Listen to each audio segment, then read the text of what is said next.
ഈ സംഘടന എന്നെ തള്ളിപ്പറയുക തന്നെയാണ് ആദ്യകാലത്ത് ചെയ്തത്. എന്നെ എൻ്റെ സംഘടനയിൽ നിന്ന്, ഞങ്ങളുടെ കോളേജ് യൂണിറ്റിൽ നിന്ന് എന്നെ പുറത്താക്കാൻ വേണ്ടിയിട്ടൊക്കെയുള്ള ശ്രമം നടക്കുമ്പോഴാണ് എന്നെ അറസ്റ്റ് ചെയ്തത്. പിന്നീട് അത് അവർ വേണ്ടെന്ന് വെച്ചതാണ്. എന്നാൽ പിന്നെ സംഘടനയുടെ പ്രതിനിധികളൊക്കെ വന്ന് ഇതിനെക്കുറിച്ച് കോളേജിൽ വന്ന ആദ്യം ഞാൻ ഒളിവിലായിരുന്ന സമയത്ത് അന്വേഷിക്കുകയും എനിക്കെതിരായിട്ടുള്ള റിപ്പോർട്ടുകളൊക്കെയാണ് അവർ എഴുതിപ്പോയത്. അങ്ങനെ യൂണിവേഴ്സിറ്റി തലത്തിലും അതുപോലെ തന്നെ സംഘടനാ തലത്തിലും രാഷ്ട്രീയ തലത്തിലും അധികാരികളുടെ തലത്തിലും സഹപ്രവർത്തകരുടെ തലത്തിലുമൊക്കെ ഉള്ള ഒരു ഒറ്റപ്പെടുത്തൽ എനിക്കുണ്ടായിട്ടുണ്ട്. എന്നാലും എനിക്ക് ഒപ്പം നിന്ന ചില സുഹൃത്തുക്കൾ എല്ലാ കാലത്തും ഉണ്ടായിട്ടുണ്ട്. അതിൻ്റെയൊക്കെ പരിണതഫലം അവർ അനുഭവിച്ചിട്ടുണ്ട്. എന്നോടൊപ്പം നിന്ന ജോയി മാത്യു എന്ന പേരുള്ള ഒരു പ്രൊഫസർ, കൊമേഴ്സിലെ ഒരു പ്രൊഫസറാണ്.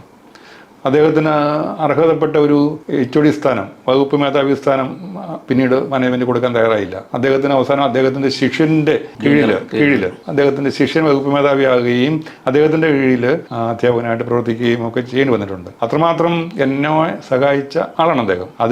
അതിനുള്ള ഒരു പ്രതികാര നടപടി മാനേജ്മെന്റിൽ നിന്ന് പല കാലത്തും അദ്ദേഹത്തിനുണ്ടായിട്ടുണ്ട്. അതുപോലെ ഈ മാനേജ്മെന്റ് നടത്തിയ എൻക്വയറി കമ്മീഷന്റെ മുമ്പാകെ എനിക്ക് വേണ്ടി സാക്ഷി പറഞ്ഞ ആളുകളുണ്ട്, അധ്യാപകരുണ്ട്, 3-4 പേര്. അവരൊക്കെ പിന്നീട് പല രീതിയിൽ ഭീഷണിപ്പെടുത്തുകയും ഉപദ്രവിക്കാൻ ശ്രമിക്കുകയും ഒക്കെ ചെയ്തതായിട്ട് ഞാൻ അറിഞ്ഞിട്ടുണ്ട്.